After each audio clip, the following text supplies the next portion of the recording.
அனைவருக்கும் வணக்கம். நான் டாக்டர் விமலா.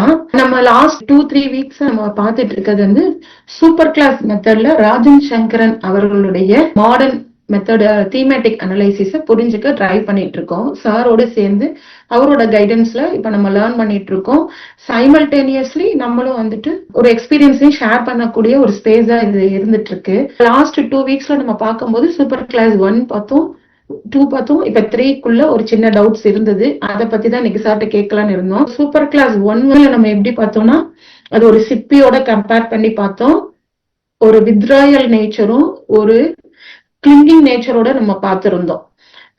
அதுதான் அதோட தீமா இருந்தது. உள்ளுக்குள்ளேயே தான் இருக்கும், வெளியில வராது.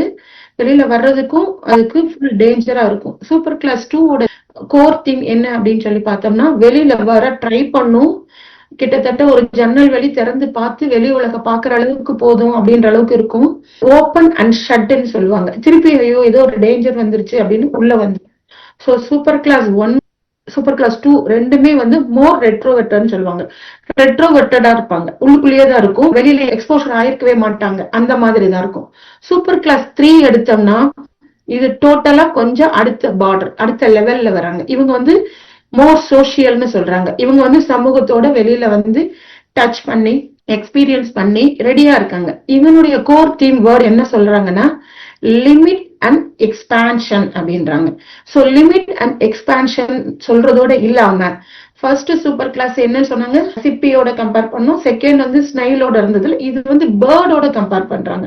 பேர்டோட லைஃப், பேர்டை பத்தி நம்ம புரிஞ்சிட்டோம்னா, பேர்டனுடைய அண்டர்ஸ்டாண்டிங் இருந்ததுன்னா, தீமேட்டிக் அனலைசிஸ் இருந்தா இந்த சூப்பர் கிளாஸ் 3 நம்ம நல்லா புரிஞ்சுக்கலாம். சோ நான் அதனால பேர்ட்ல இருந்தே நம்ம ஸ்டார்ட் பண்ணிடலாம். பேர்டு பாருங்க இப்படிதான் இருக்கும், அதோட விங்ஸ் சோ லிமிட்டடா சுருக்கி இருக்கும்.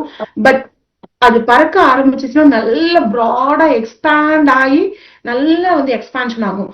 லிமிட் அண்ட் எக்ஸ்பான்ஷன் இதனுடைய கோர் வந்து இவ்வளவுதான். இதுக்குள்ள என்னென்ன பிளான்ஸ் ரெமடிஸ் வரலாம், என்னென்ன மினரல் வரலாம், என்ன அனிமல்ஸ் வரலாம் அப்படின்றத நம்ம ஸ்டெப் பை ஸ்டெப்பா பார்க்கலாம். அனிமல்ஸ்ன்னு எடுத்துட்டா பேர்ட்ஸும் வரலாம், மேமல்ஸும் வரலாம், எது வேணாலும் வரலாம்.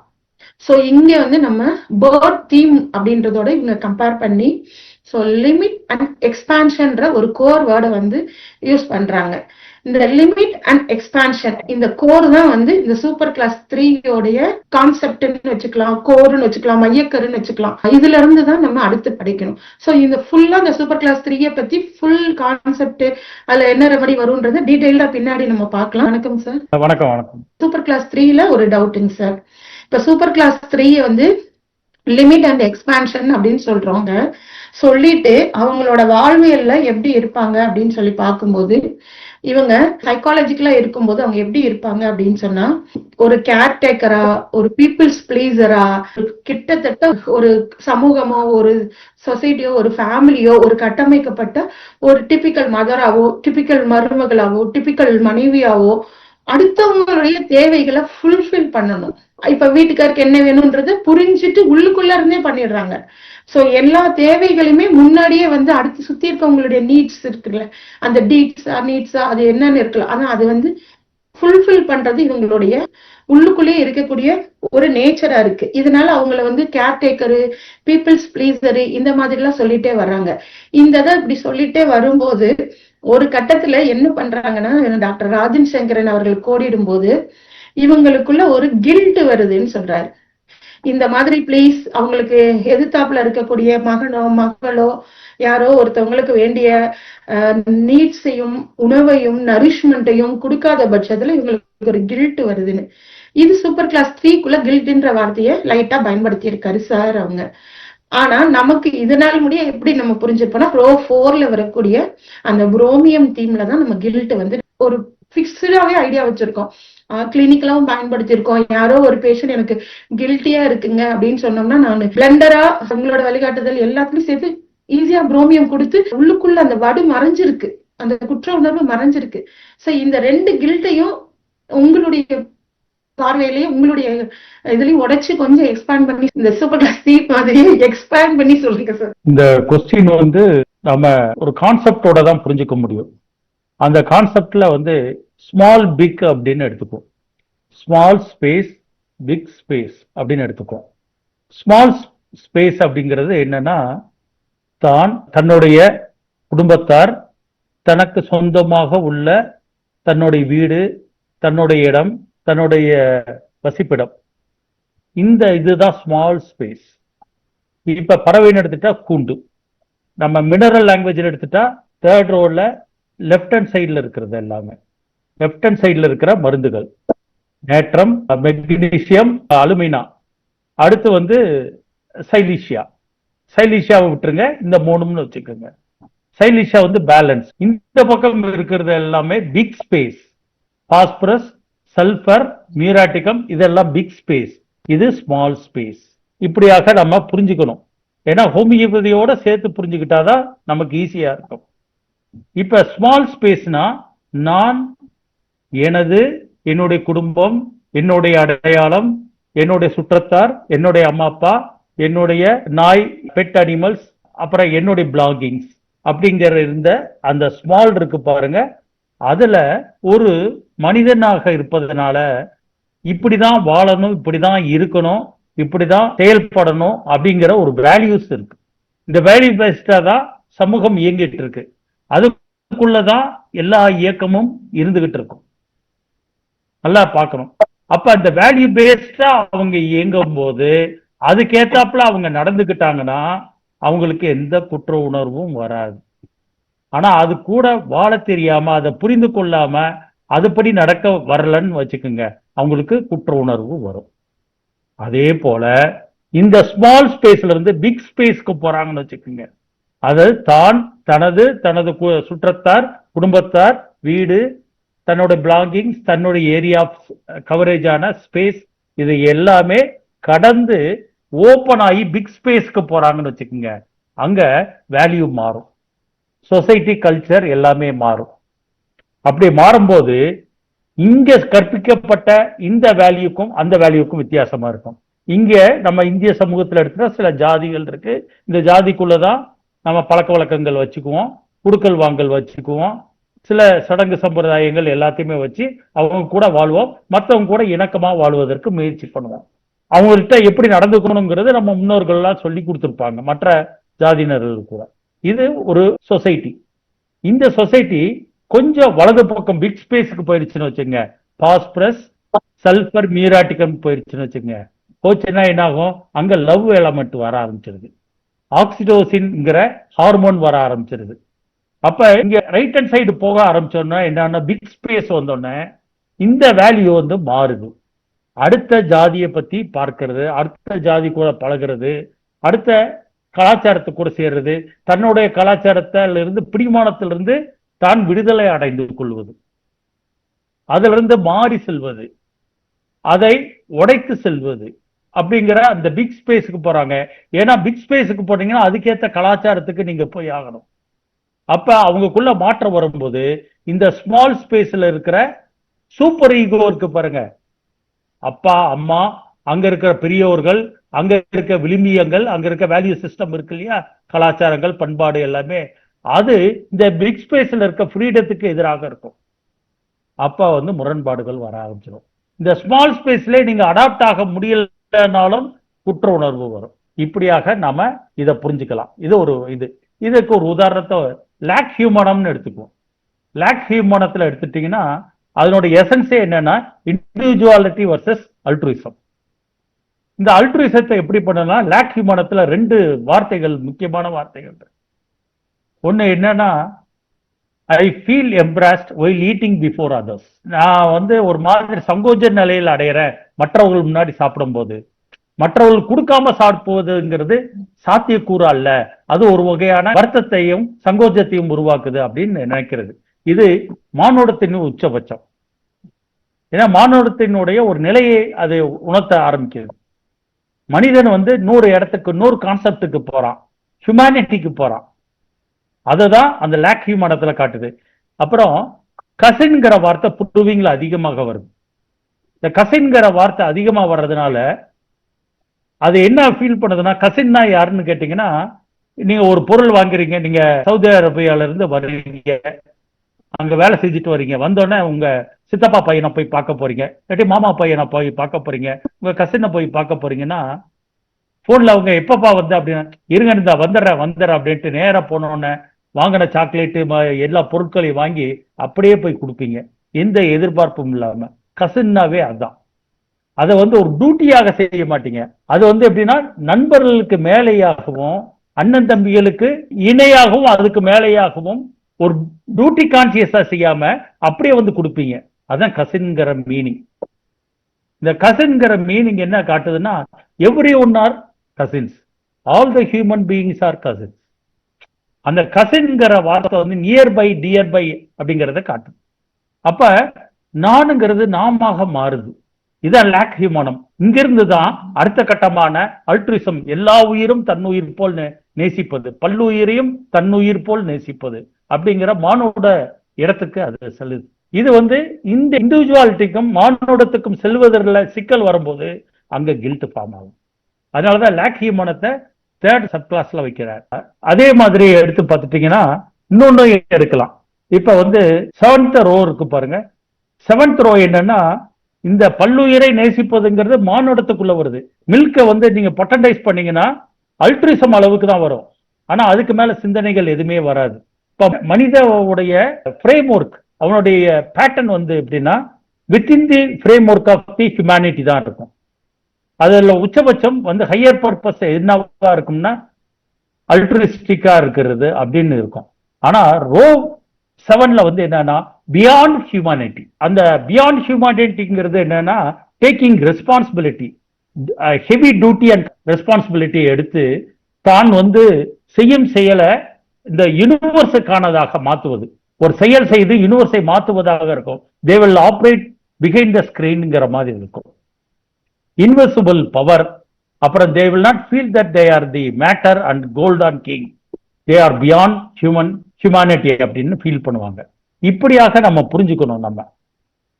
அப்ப சாதாரண ஒரு ஃபேமிலியோட வேல்யூ பேஸ்ட்ல இருந்து லார்ஜர் அல்ட்ரிசம் அண்ட் பியாண்ட் ஹியூமனிட்டி வரைக்கும் மானோட எல்லை விரியுது. அப்ப ஹியூமனிட்டியை தாண்டி போறதுக்கு மனிதனுக்கு வாய்ப்புகள் இருக்குங்கிறத ஹோமியோபதியை உணர்த்துதுங்கிறதையும் நாம இங்க புரிஞ்சுக்கணும். இந்த வார்த்தை வந்து வார்த்தையாவே இருக்குங்க sir. Merging with one self, merging with என்விரான்மென்ட்னே ஒரு ரூபிக்ல அன்ஹோலினஸ். இதையும் மறந்துட்டேன், நல்லவேளை டாக்டர் விமலா அவங்க ஞாபகப்படுத்துறாங்க. அன்ஹோலினஸ்ல வந்து மெர்ஜிங் வித் யூனிவர்ஸ் அப்படின்னு இருக்கு, மெர்ஜிங் வித் சரௌண்டிங்ஸ் இருக்கு. இது வந்து ரொம்ப முக்கியமான இடம். அன்ஹோலினம் என்ன பண்ணுதுன்னா, இந்த லேக் ஹியூமனம் வந்து ஹியூமன் கான்சியஸ்குள்ளதான் ஆப்ரேட் ஆகுது.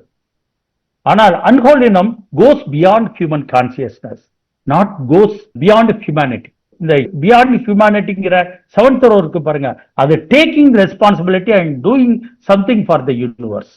ஆனா அன்ஹோலினம் என்னன்னா goes beyond human consciousness, but அந்த duty consciousness to change this world or do some needful for this universe அப்படிங்கிறது இருக்காது. இதுதான் அன்ஹோலினத்துக்கும் 7th ரோவுக்கும் உள்ள வித்தியாசம். ரொம்ப முக்கியமானது. அந்த மெர்ஜிங் வித் யூனிவர்ஸ்ங்கிறது இந்த அல்ட்ரிசத்தை தாண்டின ஒரு வார்த்தை. அதனாலதான் it goes beyond human consciousness சொல்றாரு. இந்த தீம் அந்த ஃபேமிலியில இருக்கக்கூடிய சீரஸ் பாண்ட் பிளண்ட்ன்ற ஒரு ரெமெடியில கூட desire to perform useful deeds feels meaningless life, அவங்களுக்கு வந்து அர்த்தமே இல்லாத வாழ்க்கை அளவுக்கு இதை வந்து அந்த மெர்ஜ் ஆயிட்டாங்க. அந்த மாதிரி அவங்க இல்லைன்னா ஒரு லேக் ஹியூமனா மாதிரியான லைஃபையோ ஒரு மெர்ஜிங் லைஃபையோ அடுத்தவங்களுடைய டீட்ஸை ஃபுல்ஃபில் பண்ணலைன்னா டிசையர் டு பெர்ஃபார்ம் டீட்ஸ்லயும் வருது, desire to perform useful deeds, feels meaningless, life is மீனிங்லெஸ்ன்ற ரூபிக்ல கூட வருது. சோ அந்த அளவு மெர்ஜ் ஆயிட்டாங்க. சோ இதனுடைய தீம்ல படி பாத்துட்டோம்னா இவங்க மெர்ஜ் ஆகி தான் இதை பண்றாங்க. இப்படி இல்லைன்னா இவங்களுக்கு பை நேச்சரா சோசியல் கட்டமைப்புப்படி உள்ள சப்கான்சியஸ்ல இருக்கக்கூடிய விதைத்த விதைகளின்படியோ அவங்க கில்ட்டிக்கு வந்துடுறாங்க. இதுல இருந்து என்ன புரிஞ்சுக்கிறோம்னா, புரோமியத்துல இருக்க கில்ட் இஸ் டோட்டலி டிஃப்ரெண்ட். அடுத்தவங்களுக்கு குற்றம் பண்ணிட்டோம், அவங்களுக்கு நம்மளால நஷ்டம் ஆயிடுச்சு, அவங்கள நம்மளால விழுந்துட்டாங்க, அவங்க நம்மளால பொருளாதார ரீதியா கஷ்டப்படுறாங்க, என்னாலதான் அவன் சோசியல் பொசிஷனை விட்டுட்டான், அவன் என்னாலதான் அவனுடைய நிலைத்தன்மை விட்டுட்டான்னு அந்த கிரைம் ரேஞ்சுக்கு அதை எடுத்துட்டு போனாங்கன்னா தான் அது சூப்பர் கிளாஸ் 4. தான் டியூட்டிஃபுல்லா இல்ல, நான் கடமை ஆற்றவில்லைனாலும் அது கில்ட்டா மாறும். பண்றாங்க. இங்க கடமையே இல்ல, ஜஸ்ட் மெர்ஜ். நான் வேற அவன் வேற இல்ல, ஒன் செல்ஃப்ன்ற வார்த்தைக்குள்ள இவங்க வந்து உள்ள இருக்கிறாங்க சார். அதேதான். அப்புறம் இன்னொரு ஒரு ரூப்ரிக்லங்க சார், இதனுடைய தீம் படி லிமிட் அண்ட் எக்ஸ்பான்ஷன் அப்படின்னு சொல்லிட்டாங்க. சோ பறவை மாதிரி இப்படி லிமிட் இருக்கு, ஃபுல்லா எக்ஸ்பேண்ட் ஆகி கிட்டத்தட்ட அந்த காண்டோர் பறவை எல்லாம் அது இறகை விரிச்சா 10 அடி முடிய இறகை விரிக்குன்றாங்க. லிமிட்டுக்கும் அந்த எக்ஸ்பேண்டுக்கும் நடுவுல அப்படி ஃபுல்லா எக்ஸ்பேண்ட் ஆகுதுன்றாங்க. அப்ப எக்ஸ்பேண்ட் ஆயிட்டா கூட இந்த தீம்ல இங்க இருக்கக்கூடிய சூப்பர் கிளாஸ் 3ல இருக்கக்கூடிய அந்த எவல்யூஷன் ப்ராசஸ்ல இட் ஹேஸ் சம் பவுண்டரிஸ் சொல்றாங்க. ஒரு பவுண்டரி இருக்கும், ஏன்னா அந்த பவுண்டரியை தாண்டி போனா சேஃப்டி இருக்காது, ஒரு ப்ரொடெக்ஷன் இருக்காது அப்படின்னு ஒரு சூழல். ஒரு பறவையே ஒரு கேஜுக்குள்ளேயே இருந்தா கூட நமக்கு சாப்பாடு கிடைக்குது, நம்ம பாதுகாப்பா இருக்கோம்னு ஒரு சைடு ஃபீல் பண்ணிட்டு இருக்கோம். இன்னொரு சைடு அந்த பறவை இந்த கேட்டை தாண்டணும், இந்த கூண்டை விட்டு வெளியில போகணும், இந்த பார்டரை நம்ம தாண்டனோம்னா இன்னும் கொஞ்சம் எக்ஸ்பேண்ட் ஆகலான்ற ஒரு ஸ்டேட் இருக்கும். சோ ரெண்டுலயுமே இப்ப பறவைகளுடைய தீம்லயும் பார்த்தோம்னா ஒரு பேர்டு, ஒவ்வொரு பேர்டுக்குமே அனிமல்ஸுக்குமே ஒரு பார்டர் இருக்கும்ன்றோம், அதுதான் பவுண்டரின்றோம். ஆனா இங்க ஒரு சின்னதா ஒரு எக்ஸ்பான்ஷன்ல அப்ப அதை நீங்க நம்ம சொன்ன பழைய தீமே தான் வருது. the whole universe is house அப்படின்றாங்க ஒரு மருந்துல. அதுல என்ன அன்ஹோலி நம்மள தான் வருது. அதுல எப்படி வருதுன்னா ஒருத்தருடைய ட்ரீம்ல அந்த மருந்துலயும் சரி, இன்னொரு ஒரு மருந்து இருக்குங்க சார், கார்ஜீனியான்னு ஒரு மருந்து. அந்த மருந்தினுடைய ப்ரூவிங்ல என்ன சொல்றாங்கன்னா, ஒரு நண்பர் வீட்டுக்கு நான் போறேன், அந்த நண்பர் வீட்டுல வந்துட்டு முன்னாடி கதவும் இல்ல பின்னாடி கதவும் இல்ல, அந்த வீட்டுல வந்து நிறைய அனிமல்ஸ் எல்லாம் இருக்குது, நாங்களும் இருக்கிறோம், எல்லாருமே இருக்கிறாங்க, உள்ள போகிறோம், காடு இருக்குது, விலங்கு வேட்டையாடுது, அதை பாக்குறேன், அப்படி போயிட்டே இருக்கும், அதுக்கு கதவே கிடையாது, ஃபுல்லா உலகமே வந்து அந்த வீட்டுக்குள்ள இருக்கிற மாதிரி இருக்கு அப்படின்றாங்க. சோ இத வந்து இந்த ஹோல் யூனிவர்ஸ் இந்த ஹவுஸ் யூனிவர்ஸ் அளவுக்கு எக்ஸ்பேண்ட் ஆகுறாங்கன்றாங்க. இதுவும் அந்த கோர் தானாங்க சார், அந்த மெர்ஜிங் வித் ஒன் செல்ஃப். அத நான் சொல்லிடுறேங்க. அதாவது இந்த பேர்டுல வந்து இந்த ஸ்மால் ஸ்பேஸ்ங்கிற இந்த கூண்டுக்குள்ள இருந்து அது கதவு திறந்து வெளியே போற ஓப்பன் ஸ்பேஸ் பிக் ஸ்பேஸ்க்கு போகுது. அப்படி பிக் ஸ்பேஸ்ல போகும்போது ஃப்ரீடம் கிடைக்குது. அதுக்கான எல்லை வந்து ஒரு வெகு தூரம் இருக்கு, எவ்வளவு தூரம் வேணா அது பறக்க முடியும், எவ்வளவு தூரம் வேணா போக முடியும். ஆனா நீங்க அனிமல் அதனுடைய சர்வைவல் ரொம்ப முக்கியம். ஏன்னா சுத்தியம் அட்டாக் பண்ணுவதற்கு ஆளுங்க இருக்காங்க. அதனால மனிதர்களும் இருக்கிறார்கள், மிருகங்களும் இருக்கிறது, எல்லாமே இருக்கு. அப்ப என்ன பண்ணுதுன்னா இந்த பிக் ஸ்பேஸ அது வந்து செல்ஃப் இம்போஸ் பண்ணிக்குது. இந்த செல்ஃப் இம்போசிஷன்ங்கிறது இப்ப அமெரிக்கால இருந்து வெடதாக்கலுக்கு ஒரு பறவை வருதுன்னு வச்சுக்கோங்க, இல்லாட்டா ரஷ்யால இருந்து வருதுன்னு வச்சுக்கோங்க. இங்க குறிப்பிட்ட காலத்துல குறிப்பிட்ட தூரம் குறிப்பிட்ட டைரக்ஷன்ல தான் வரும். அப்படி வந்து இங்க கொஞ்ச நாள் இருந்துட்டு இந்த ரீப்ரொடக்ஷனுக்கு ஈடுபட்டுட்டு இறையை வர வழியில எடுத்துட்டு கொஞ்ச நாள் இருந்துட்டு அப்புறம் வேற ஒரு இடத்துக்கு போகும். அப்படி போறது வர்றது இருப்பது எல்லாமே காலக்கேடு, எல்லாமே போக்கஸ்டா செல்ஃப் இம்போஸ்டா கரெக்டா இருக்கும். எப்படின்னா ஹார்ஸ் மில்க் இருக்கு பாருங்க, அதுக்கு வந்து வெளியிருந்து ஒரு பெல்ட் போட்டிருப்பாங்க, முன்னாடி வந்து அந்த இது மறைப்பு வச்சிருப்பாங்க, கண்ணுக்கு அங்கேயும் இங்கேயும் இருக்கக்கூடாதுன்னு போக்கஸ்டா வச்சிருப்பாங்க. அது செல்ஃப் இம்போஸ்ட் இல்ல, வெளியிருந்து அந்த, ஏன்னா குதிரை இஷ்டத்துக்கு போக ஆரம்பிச்சிடும். அப்படி இல்லாம பறவை வந்து செல்ஃப் இம்போஸ்டா இருக்கிறதுனால போக்கஸ்டா தன் சர்வைவல் மெக்கானிசத்துக்காக தன்னுடைய ஃப்ரீடத்தை லிமிட்டடா இருந்து பார்த்துக்கும். இதுதான் அந்த பேர்டுனுடைய ரொம்ப முக்கியமானது. ஆனா அன்ஹாலோன் இனம் போல உள்ள இருக்கிற மருந்து எல்லாம் எப்படின்னா அது வந்து மெர்ஜிங் வித் யூனிவர்ஸ், பிரபஞ்சமாகவே மாறிடுறது. அதுல வந்து போக்கஸ்லாம் இல்லை, அங்க அங்க வந்து செல்ஃப் இம்போசிஷன்லாம் இல்ல. இதே இது வந்து சைலிஷியால இருக்கு. சைலிஷியா வந்து 10th ஸ்டேஜ், அந்த 10th பொசிஷனை விடக்கூடாது. அது என்ன, செல்ஃப் இம்போஸ்ட் இமேஜ். அந்த இமேஜ் வந்து தானே இம்போஸ் பண்ணது. அந்த இமேஜுக்கு எதிராக இவங்களால செயல்பட முடியாது. அதே போல அடுத்தவங்களுக்காக தன்னோட இமேஜையும் பாதிச்சிடக்கூடாதுன்னு கரெக்டா இருப்பாங்க.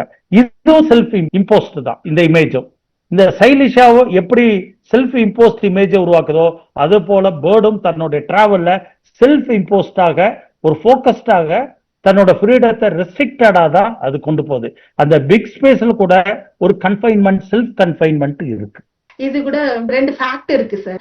என்ன ஃபேக்ட் அப்படின்னா, இந்த அன்ஹோலினத்துல வந்துட்டு ஒரு அல்கலாய்ட்ஸ் இருக்கும், கேக்டேசியா அன்ஹோலினத்துல எல்லாம். அந்த அல்கலாய்ட்ஸ் தான் வந்து அவங்கள அந்த மெர்ஜிங் வித் ஒன் செல்ஃப் பயங்கர ஹைலி அல்கலைட்ஸ், அது ஒரு பிரெயின் ஆக்டிவேட் பண்ணக்கூடிய பேயோட்டுன்னு நினைக்கிறேங்க சார். அந்த அல்கலாய்டு தான் அவங்கள அந்த ஸ்டேட் ஆஃப் மைண்டுக்கு கூட்டிட்டு போகுது. பிளான்டா இருக்கும் பட்சத்துல அந்த பறவைகள் நீங்க சொல்லும் போது விஷன் இஸ் ஷார்ப் அப்படி பாயிண்ட் அவுட்னு சொன்னீங்களேங்க சார். அங்கேயும் வந்துட்டு ஒரு சின்ன ஃபேக்ட், பருந்து வந்து ரொம்ப ஐல வந்து ரொம்ப ஷார்ப்பா தனக்கு வேண்டிய இரையை கூர்மையாக தூக்கிடும். ஈகிளா இருந்துச்சுன்னா பேலன்ஸ் வெயிட்ல பலூல வந்து ஈகிள் தான் ஹைலி வந்து பயங்கர எனர்ஜெட்டிக், என்ன சொல்ற எண்டூரன்ஸ் இருக்கக்கூடியது. காண்டர் பறவை பெடஞ்சனிகளுக்கு அவங்களும் வந்து ரொம்ப ஹை ஜைஜாண்டிஸ்க்கு அந்த பிக்கர் எக்ஸ்பான்ஷன் பிக்கு ஸ்மாலு இந்த இதுக்குள்ள இவங்கெல்லாம் இருப்பாங்க சார். இன்னொன்னு வந்து ரொம்ப நேரங்கள்ல சில பேஷன்ஸ் ஒரு குழந்தை யாருக்காவது உதாரணங்களா சொல்லும் போது சொல்லுவேன், நம்ம தெரிஞ்சு செய்யறோமா தெரியாம செய்யறோமான்னு தெரியாது, என்னை வந்து அவன் அதை செய்ய விடல இதை செய்ய விடல அப்படின்ட்டு பேரண்ட் குழந்தைய சொல்றது, குழந்தை பேரண்டா சொல்றது இப்பெல்லாம் சொல்லும் போது சுதந்திரம் என்பது நான் 2 கையை இப்படி ரோட்ல விரிச்சுட்டு நடக்கிறதுக்கு வாய்ப்பு இருக்கா, எது எல்லை அப்படின்றத நம்ம தான் லிமிட் பண்ணிக்கணும். ஒருத்தவங்களை போயிட்டு லிமிட் பண்ணக்கூடாது, ரொம்ப அவங்கள வந்து ரெஸ்ட்ரிக்ட் பண்ணக்கூடாதுன்றதுக்கு இந்த வார்த்தை அடிக்கடி நான் சில நேரம் பயன்படுத்தி இருப்பேன். இப்பதான் அந்த எக்ஸ்பேண்ட்ன்ற வார்த்தை இதெல்லாம் அர்த்தம் வருது. எனக்கு தெரிஞ்ச இன்னொரு அம்மா ஒருத்தவங்க அடிக்கடி சொல்லுவாங்க, என் பிள்ளைகளை நான் வளர்க்க ரொம்ப கஷ்டப்பட்டிருக்கேன். அவங்க வந்து அனிமல்ன்றதை என்னால கன்ஃபார்ம் பண்ண முடிஞ்சது. ஆனா ஒரு கட்டத்துல டிபிக்கல் இவங்க பேர்டா தான் இருந்திருப்பாங்கன்னு எனக்கு ரொம்ப தோணிச்சு. எப்ப அப்படின்னா என் தொண்டைக்குழியில இருக்கிற கூட கொடுத்து என் பிள்ளைய நான் வளர்த்தேன். அந்த எனர்ஜி டைனமிக் பேட்டர்ன்ல அவங்க அந்த பேர்டா அவங்க எக்ஸ்பிரஸ் பண்ணும்போது இதை பயன்படுத்தியிருக்காங்க. இன்னொரு ஒரு பாப்பா வந்துட்டு சாப்பிடறதுக்கு சொல்லிட்டே இருப்பாங்க. சாப்பாடு ஊட்டுறப்ப அவங்க அம்மா சொல்லுவாங்க, என் பிள்ளை வந்து சோறு சாப்பிடணும்னா 10 பிள்ளைய நான் கூப்பிட்டு வந்து சாப்பாடு போடணும், 10 பிள்ளைக்கும் ஏதாவது ஸ்நாக்ஸ் எல்லாம் கொடுத்துட்டு ஒரு கூட்டமா இருந்தாதான் சாப்பிடும் அப்படின்னு. அதுக்கு வந்து கொஞ்சம் இந்த ஹோமியோபதி இந்த மொழிகள்லாம் அவங்களுக்கு எல்லாம் தெரியும். கிட்டத்தட்ட அது என் பாப்பான்னே வச்சுக்கோங்களேன். ஏமா நான் காக்காவா இருப்பனும், என்னால தனியாவே சாப்பிடவே முடியல. டைனமிக் பேட்டர்ன்ல அந்த எனர்ஜி வெளிப்படும் விதங்கள் வந்து இப்படி இருக்கு. பட் நம்ம அதை நோட்டிஃபை பண்ணாம கிராஸ் பண்ணிடுறோம் சம்டைம்ஸ் அப்படின்றப்ப வித்தியாசமா இருக்கு. பட் இன்னைக்கு வந்துட்டு 2 டவுட்ஸுமே ரொம்ப கிளியர் ஆயிடுச்சுங்க சார். சூப்பர் கிளாஸ் 3ல ஏதாவது கேஸ் சொல்லுங்க சார். இதுல வந்து மினரல் லெஃப்ட் ஹேண்ட் சைட்ல இருக்கிற நேட்ரம் சோடியம் அது வந்து எப்படின்னா தனக்கு ஒரு உறவு வேணும் அப்படின்னு எதிர்பார்க்கும். அதனால அது ஸ்மால் ஸ்பேஸ்ல தான் ஆப்ரேட் ஆகும். மெக்னீசியம் வந்து தனக்கான ஸ்பேஸை கண்டுபிடிக்கணும்னு நினைக்கும். அலுமினா கிவன் ஸ்பேஸ்ல தன்னோட அடையாளம் என்னன்னு பார்க்கும்.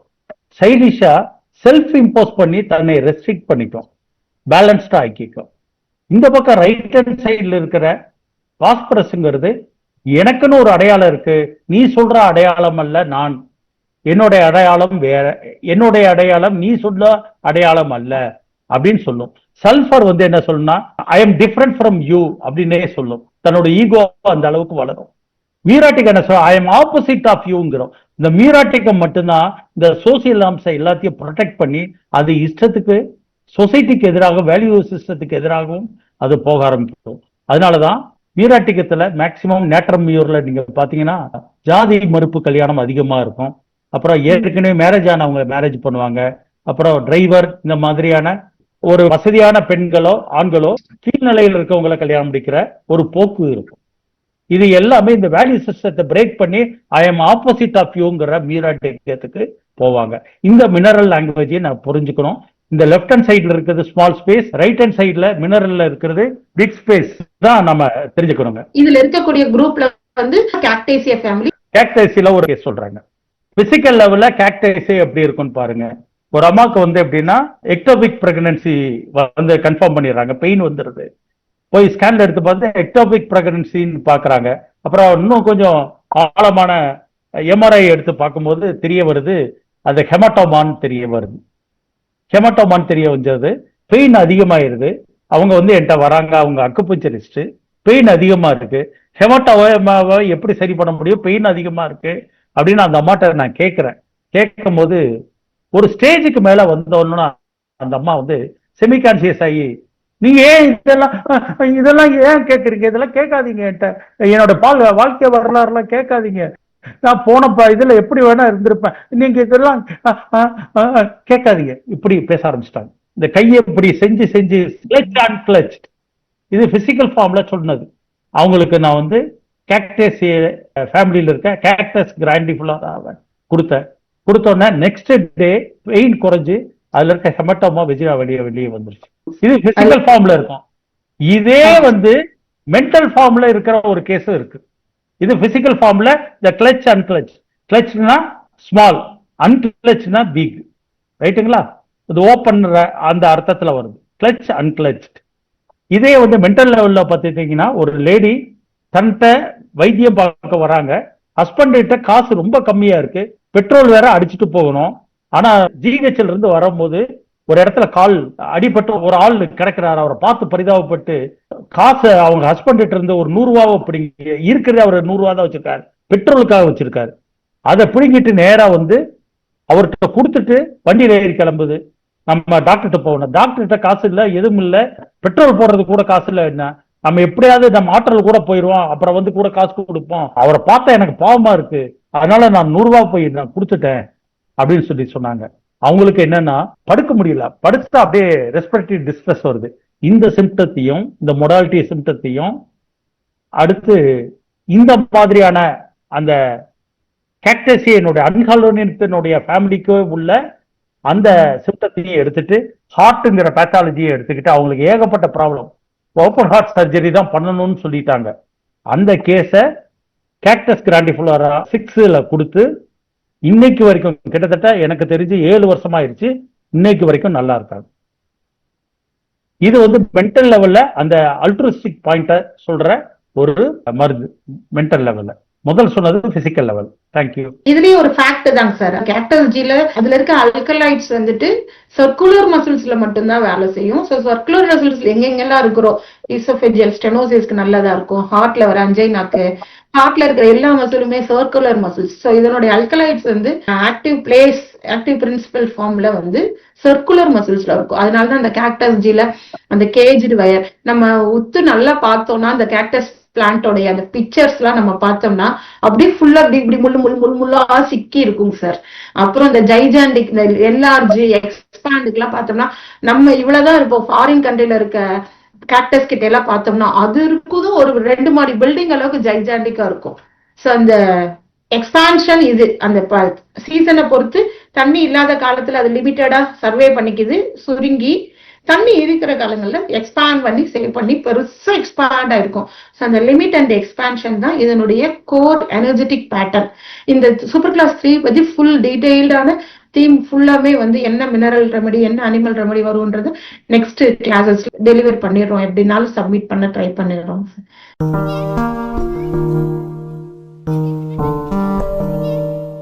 Thank you.